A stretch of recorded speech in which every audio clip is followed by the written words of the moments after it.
homenajeando a Quito. Gracias, señor secretario. Gracias, presidente. Solo para saber que se me escucha bien.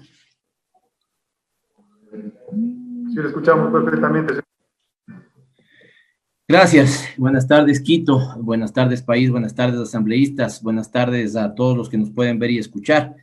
Seré muy breve con algunas ideas nada más, contextualizando la necesidad de que hablemos de Quito y le rindamos un tributo y un homenaje.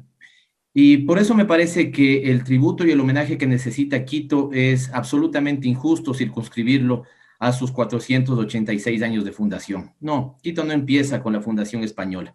Quito es una ciudad milenaria. Quito es cuna de la filosofía y de la cultura andina, y habría que reconocer a ese Quito que se remonta muchísimos años más atrás que la fundación española. Pero sobre todo Quito es la ciudad más linda del mundo, sin duda alguna. Los que somos quiteños nos preciamos de eso, de haber nacido y de vivir en la ciudad más linda del mundo. Y no es exactamente la más linda por su, digamos, configuración geográfica, por los paisajes que tiene. Quito es la ciudad más linda del mundo por la amalgama de todo lo que supone. Supone cultura, supone arte, supone tradiciones, pero fundamentalmente supone unos habitantes y una sociedad absolutamente solidaria. Unos habitantes y una sociedad rebelde también, unos habitantes y una sociedad altiva. Ese Quito que fue básicamente cuna de la visión independentista que tuvieron luego varias sociedades de América Latina, ese es el Quito que tenemos, ese es el Quito que, digamos, en su espíritu deja ver que siempre pensamos en la libertad, siempre pensamos en la igualdad, en la justicia, en la equidad, como los valores fundamentales que deben animar no solamente a una ciudad, sino a una sociedad y un Estado. En este sentido, yo quisiera hablar no de la historia de Quito, quisiera simplemente ceñirme a unas 5 ideas para pensar el Quito del futuro, el Quito de la pospandemia. Algunas de ellas seguramente estarán expresadas en un libro que entiendo está por salir de algunos entre políticos, intelectuales, académicos, hombres y mujeres, pensando las ciudades de la pospandemia y pensando el Quito de la pospandemia. De Quito se puede hablar muchísimo de su historia, pero me parece que también estamos para hablar de su futuro y en ese sentido yo quiero imaginarme junto con los quiteños y las quiteñas, y cuando digo los quiteños y las quiteñas, no me refiero a los que nacieron en esta ciudad, me refiero a los que hacen cotidianamente esta ciudad, los chagras que han hecho esta ciudad, los extranjeros que han hecho esta ciudad y se convirtieron en chuyas quiteños, me refiero fundamentalmente a ellos para que podamos pensar en conjunto el Quito que podemos idear después de la pospandemia. Y este tiene que ser fundamentalmente un Quito inclusivo, abarcativo, un Quito como siempre con las puertas abiertas y con la perspectiva de condensar a todo el Ecuador en un pequeño territorio. Por eso, antes de referirme a esas ideas, quiero señalar mi rechazo y mi discordia con algunas expresiones que fueron señaladas por algunos asambleístas en alguna sesión, algunas sesiones pasadas, donde daban a entender que, por ejemplo, a partir de los hechos de octubre se había recogido o se había recibido en la ciudad un conjunto, o una especie de conjunto de intrusos. Creo que ese no es el espíritu de los quiteños. El espíritu de los quiteños y las quiteñas es efectivamente condenar todo acto que violente el orden público, fundamentalmente si es que este es violento, si, digamos, afecta a la libertad y a las, digamos, prerrogativas y los derechos de los otros ciudadanos. Evidentemente que todos rechazamos eso, pero no podemos hacer de esta una ciudad como si cuando otros nacionales están aquí, es como si recibiríamos intrusos en nuestras calles. No, Quito, decía, es básicamente el Ecuador en pequeño. Así que mi discordia con esa visión, porque Quito está hecho básicamente de todos los ecuatorianos y de todas las ecuatorianas que amamos este país y que, insisto, amamos esos ideales para nuestro país y para nuestra sociedad. Todavía no estamos en la pospandemia. Sería un error creer que han pasado los momentos más duros de la pandemia y que ya estamos para pensar en la reconstrucción de nuestra ciudad y nuestro país. No, no es así.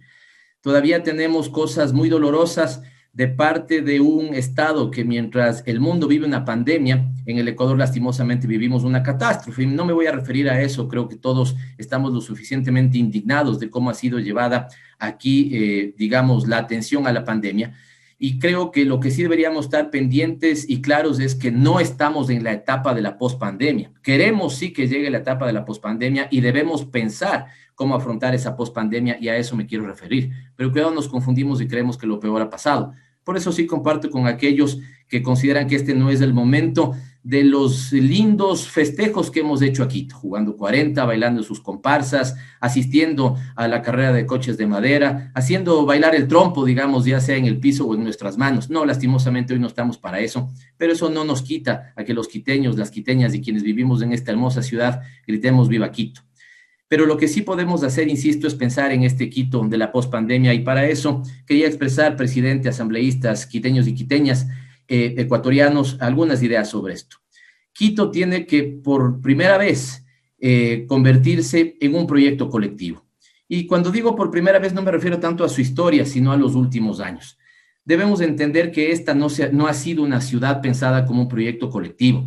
Esta ha sido una ciudad manejada por proyectos parcializados de ciudad.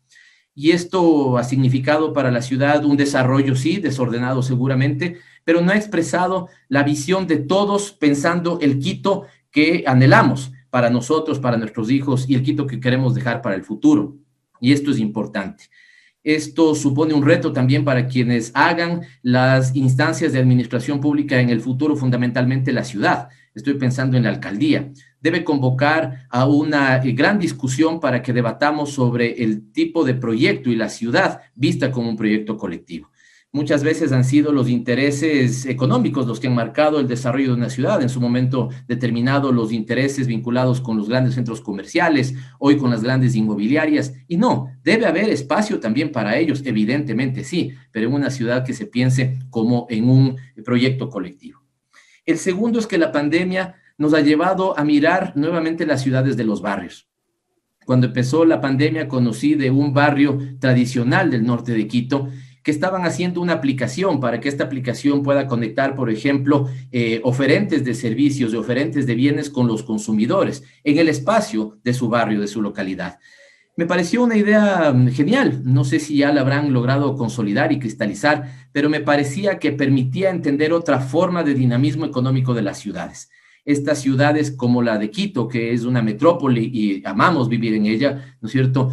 Amamos su espíritu cosmopolita, pero también tenemos la necesidad de regresar al barrio, y para eso quienes tenemos algún mínimo de responsabilidad sobre los temas públicos debemos pensar que la ciudad se estructure y se piense desde el barrio.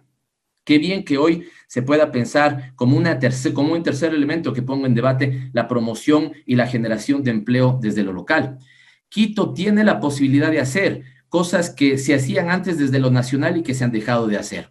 Acertadas unas, seguramente equivocadas otras, pero pensar, por ejemplo, en las compras públicas como un motor de desarrollo de la ciudad. Pensar en la posibilidad de que el gobierno de la ciudad también genere espacios, si ustedes quieren, de generación de empleo cuando las situaciones emergentes así lo ameritan, y esta es una situación emergente. Es decir, debemos pensar que si la ciudad se estructura desde el barrio, también podamos tener desde lo local, y ahí pienso al barrio y la ciudad como grandes promotores del desarrollo económico y como grandes generadores de empleo. Quito muchas veces ha sufrido de este problema. Su visión nacional ha hecho que retrase muchas veces sus expectativas de desarrollo local. Y esto no puede ser así. No significa esto que releguemos las expectativas del resto del país, sino que de alguna u otra manera, digamos, la propia proactividad de la ciudad haga que igualemos espacio en esas materias, en la promoción económica y la generación de empleo, y creo que tiene que ser visto así. Un cuarto elemento es que, como nunca antes, se valoriza el espacio público, y quienes están al frente de la ciudad así deberían entenderlo. Esta es una ciudad que debe ver el espacio público como sagrado, porque en ese espacio público se promueve la educación, en ese espacio público se cuida la salud, en ese espacio público se construye la cultura física, en ese espacio físico tenemos una convivencia, y esta convivencia debe ser pacífica, y así debe ser entendida. El espacio público, por lo tanto, no es solamente lo que el gobierno de la ciudad haga sobre ese espacio público, sino la corresponsabilidad de los ciudadanos en cuidar ese espacio público. Y esto es fundamental. Desde el simple detalle de que cada ciudadano utilice en este momento su mascarilla cuando sale a la calle, el simple detalle de que cuando salen con sus mascotas, ¿no es cierto?, recojan los desperdicios de esas mascotas es importante. El simple detalle de que sepamos valorar la calidad del aire para nuestros niños. la cosa fundamental que creo que se ha perdido mucho de esa amabilidad entre los quiteños, saludando sobre todo a los adultos mayores, cediéndoles el puesto cuando estamos en el transporte público. Eso es también cuidar el espacio público y volver a sentir el espacio público como sagrado, y que el espacio público, insisto, deba ser obligatoriamente cuidado por el gobierno de la ciudad, pero fundamentalmente también, digamos, atendido vía corresponsabilidad por sus ciudadanos. Y finalmente, anhelo que Quito sea la primera ciudad en construir un sistema de protección social. Le anuncio, presidente, y esperaré los próximos días, molestaré la atención de los asambleístas y las asambleístas, porque tengo listo ya una iniciativa de ley que espera contar con su apoyo para la estructuración del Sistema Nacional de Protección y Promoción Social. Si algo ha puesto en debate la pandemia, es que las sociedades deben construir una red de cuidados y de protección social para aquellos que de alguna u otra manera caen en los peldaños sociales.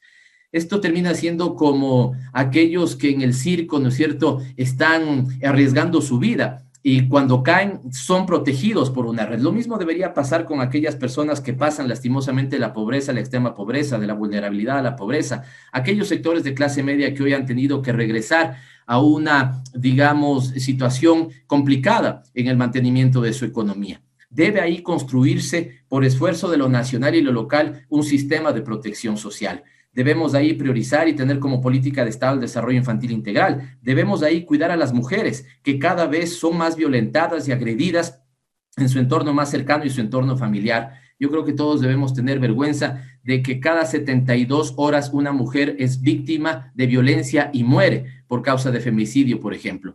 Debemos entender claramente que las transferencias monetarias deben transformarse en esta discusión que algunos ya han planteado y que nosotros queremos ir más allá. Algunos han planteado el salario digno universal. Nosotros creemos que no se trata de simplemente asignaciones del Estado hacia las poblaciones, sino que estas poblaciones deberían retribuir con trabajo. Y si estamos hablando de eso, podemos pensar en trabajo digno universal. Y de todo esto, el cuidado de nuestros adultos mayores. Es mi caso personal, seguramente algunos también me han debido compartir. En este momento hemos sabido y hemos necesitado que podamos atender bien a los adultos mayores y no tenemos servicios profesionalizados de cuidado en la ciudad. Y esto termina siendo doblemente complicado, por ejemplo, con las mujeres. Solamente les pido que piensen en lo que puede estar pasando con una quiteña, 35, 40 años, madre soltera, sus 2 hijos a cargo, ¿no es cierto?, teniendo que trabajar, hacerse con las tareas de la casa, hacerse con el cuidado y la educación, y seguramente si tiene adultos mayores a su cargo, sus padres, ¿no es cierto?, llevarles la comidita para que estén bien cuidados. Esto nos habla de que evidentemente debemos volver sobre estos valores, la solidaridad, la igualdad, la equidad, la justicia social, y esto, insisto, anhelo que Quito sea la primera ciudad en construir lo que podríamos llamar un sistema local de protección, de cuidados y de promoción social. De todo esto debería estar plagada la pospandemia de Quito y yo anhelo que así sea. Y les pido a los asambleístas, sobre todo a aquellos que viven en esta ciudad, más aún a los que son quiteños y quiteñas de nacimiento, que nos comprometamos con eso. A mí también me gustaría, no lo tenía pensado, pero me gustaría terminar con una estrofa del himno a Quito. Una que, para tener visión complementaria, dice absolutamente lo contrario a lo que señalaba la intervención anterior. Cuando América toda dormía, oh muy noble ciudad fuiste tú, la que en noble, nueva y triunfal rebeldía fuiste de toda la América luz. ¡Viva Quito, señores! Teníamos allí la intervención del asambleísta Pavel Muñoz, asambleísta por Pichincha. Precisamente se están priorizando estas